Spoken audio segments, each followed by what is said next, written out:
With the advent of the new Hijra year and on the Holy Prophet's Hijra anniversary, His Majesty Sultan Qaboos has exchanged cables of greetings with leaders of the Arab and Islamic countries.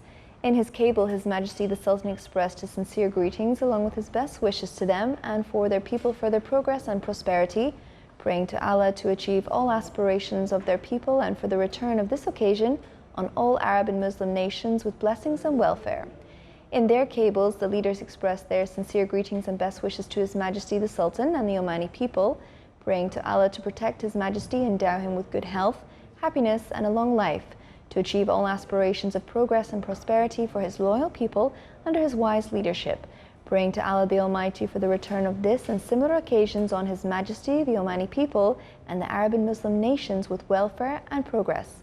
His Majesty the Sultan has exchanged cables of greetings with the custodian of the two holy mosques, King Salman bin Abdulaziz Al Saud of the Kingdom of Saudi Arabia, His Highness Sheikh Khalifa bin Zayed Al Nahyan, President of the United Arab Emirates, His Majesty King Hamad bin Isa Al Khalifa of the Kingdom of Bahrain, His Highness Sheikh Tamim bin Hamad Al Thani, Emir of the State of Qatar, His Highness Sheikh Subal Ahmed Al Jabbar Al Sabah, Emir of the State of Kuwait, His Majesty King Abdullah II Ibn Al Hussein of Jordan, His Majesty King Mohammed VI of Morocco, Their Excellencies Dr. Mohammed Al Nasser, Interim President of Tunisia, President Abdul Al Qadir bin Salah of Algeria, President Ismail Omar Gila of Djibouti, His Excellency President Lieutenant General Abdul Fattah Al Burhan, Chairman of the Sovereign Council of Sudan, President Bashar Al Assad of Syria, President Mohammed Abdullah Farmago of Somalia,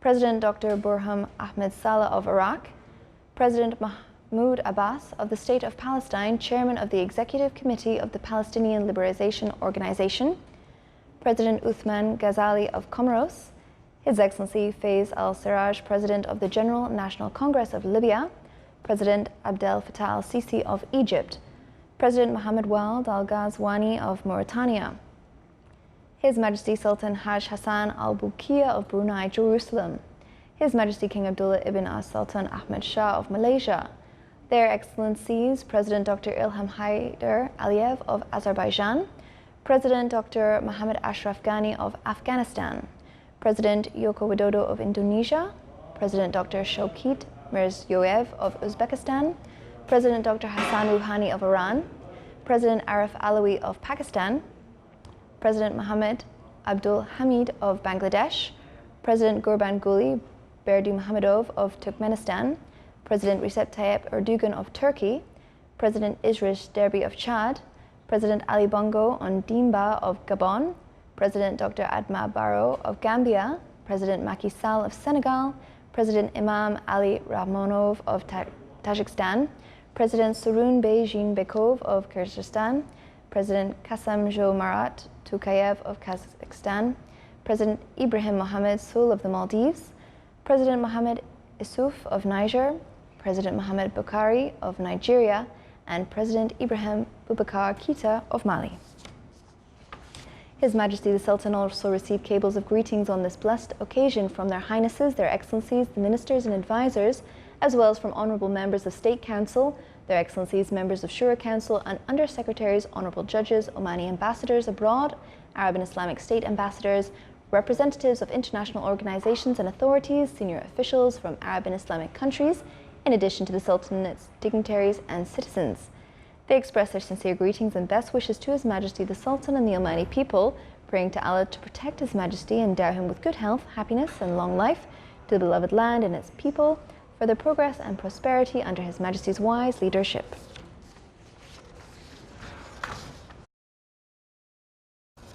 His Majesty Sultan Qaboos has sent a cable of greetings to His Excellency President Shavkat Mirziyoyev of Uzbekistan on his country's Independence Day anniversary. His Majesty the Sultan has also sent a cable of greetings to Her Excellency President Zuzana Chaptova of Slovakia on her country's National Day.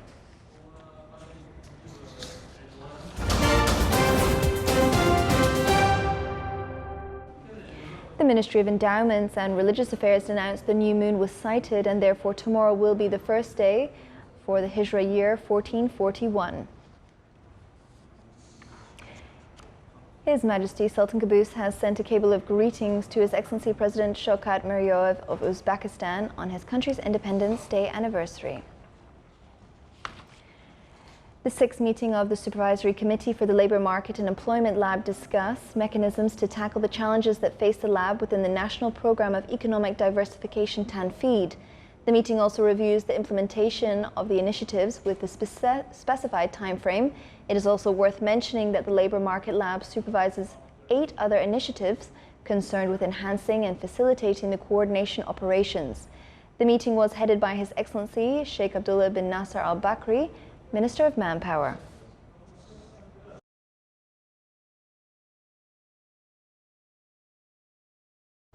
Residents of Timsa town in the Wilaya of Nizwa have celebrated the inauguration of the community hall, a project funded and supported by the community as well as the private and public sectors. The community hall was constructed on a 15,000 square metre land plot with 1,800 square metres built up area. The hall includes many facilities that serve the local community in hosting social and cultural events. The inauguration ceremony was held under the patronage of His Excellency Dr. Abdullah bin Nasser Al Harasi, Chairman of the Public Authority for Radio and Television.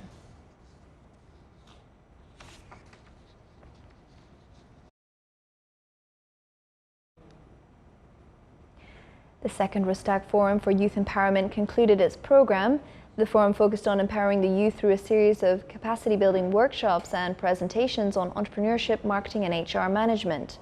The forum included an exhibition on 10 emerging youth companies in the field of technology, tourism and environment. More than 99 participants took part in the capacity-building workshop that focused on the necessary know-how skills needed to start up successful small and medium enterprises.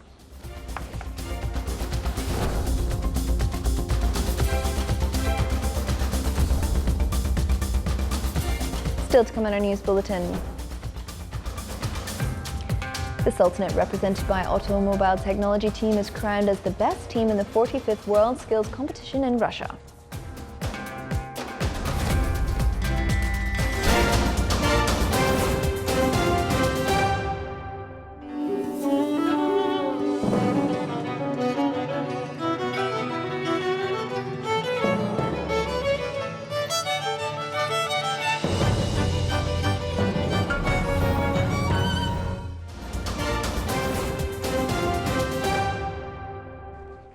Welcome back to the news from the Sultanate of Oman television.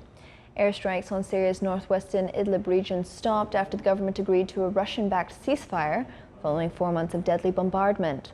The truce is the second such agreement since an August 1st ceasefire deal broke down only days after going into effect, prompting Damascus and regime ally Moscow to resume bombardment. Russia-backed regime forces have been pressing an offensive against the major opposition stronghold in Idlib, despite a deal with the rebel backer Turkey in September last year to protect the area. Yesterday, Moscow announced that Damascus government forces would observe a new ceasefire from today in Idlib, saying the truce aimed to stabilize the situation in the anti-government bastion. The Idlib region is home to some 3 million people, nearly half of whom have been displaced from other parts of Syria. Syrian President Bashar al-Assad, whose forces control around 60% of the country, has vowed to reclaim the rest, including Idlib.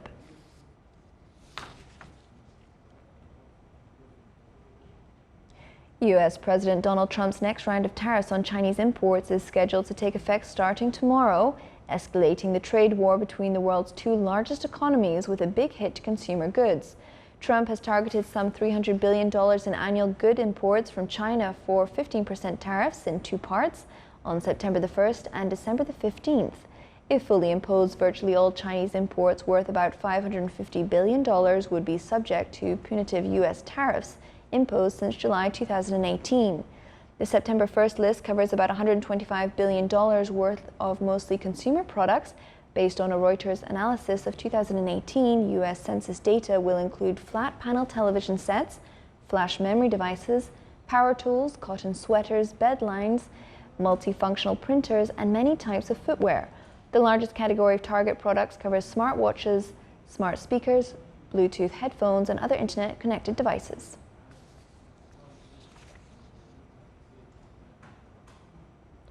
A senior North Korean diplomat today berated U.S. Secretary of State Mike Pompeo of his comments describing North Korean behavior as rogue and warned that Pyongyang's hope for talks with Washington are fading.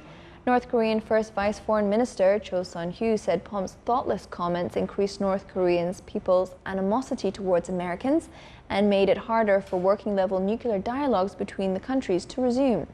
In a speech to U.S. veterans in Indiana on Tuesday, Pompeo said that the Trump administration recognized that North Korea's rogue behavior could not be ignored while touting its approach in foreign policy.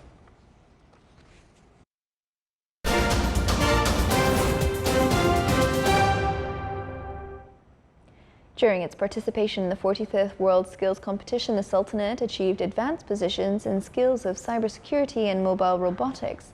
The automobile technology team was crowned as the best team in the competition, which was concluded in Kazan City in Russia. Our reporter Salah bin Khalfan Al-Rabi has more details in the following report. Equipped with the passion for innovation and the talent to research and excel at the skills required by the fourth industrial revolution, 24 Omani youth represented the Sultanate in the 45th World Skills Competition, which was held in Kazan, Russia. I have learned a lot of skills that will help me in the future to implement a big systems. And I have learned, of course, the new culture and meeting a lot of people here, learn their experience, what they got and what they are doing. The team participating in the automobile technology skill was honored as the best team representing the Sultanate. The Omani competitors also demonstrated their ability to compete globally by achieving advanced positions in the skills of cybersecurity and mobile robotics. During my participation in World Skill Competition, I have gained a lot of experience in the field of mobile robotic. And I have improved my skills in mobile robotic and in maintaining and programming and building the robot. During the competition, we have faced a lot of challenges that helps us in thinking quickly and improve our skills in programming, fixing and building the robots. And the most important thing that in our participation in World Skill, I have met a lot of competitors and experts from all around the world, and we have shared knowledge and experiences in the field of mobile robotic. The Sultanate's participation aimed at developing students' abilities, benefiting from international expertise to develop technical and vocational curricula and supply the labor market with qualified national cadres. This renowned international competition is an inspiring experience for these young professionals to hone their skills for the future of the country. For the Sultanate of Oman Television, Salah bin Khalfan Al-Rahbi, Kazan, Russia.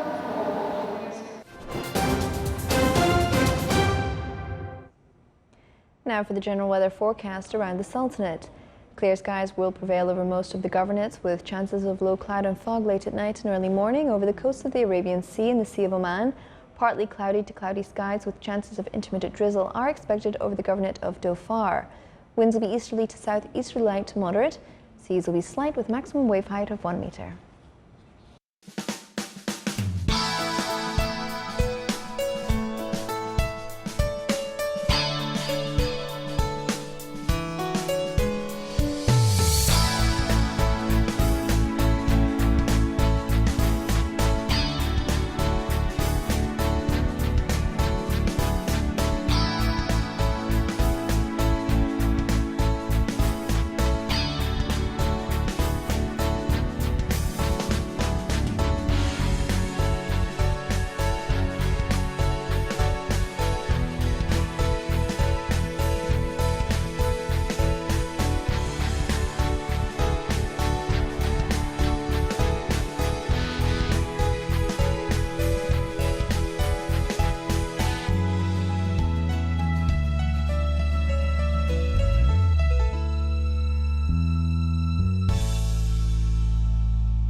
This is the Sultan of Oman television. Before we end tonight's bulletin, here are the main points once again. With the advent of the new Hijra year, His Majesty Sultan Qaboos exchanges cables of greetings with leaders of the Arab and Islamic countries.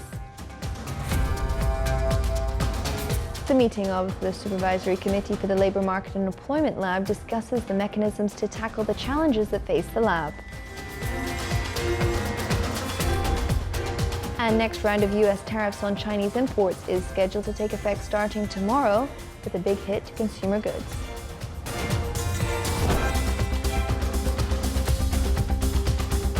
With that, we come to the end of tonight's news bulletin. From all of us here at the newsroom and the studio, it's good night.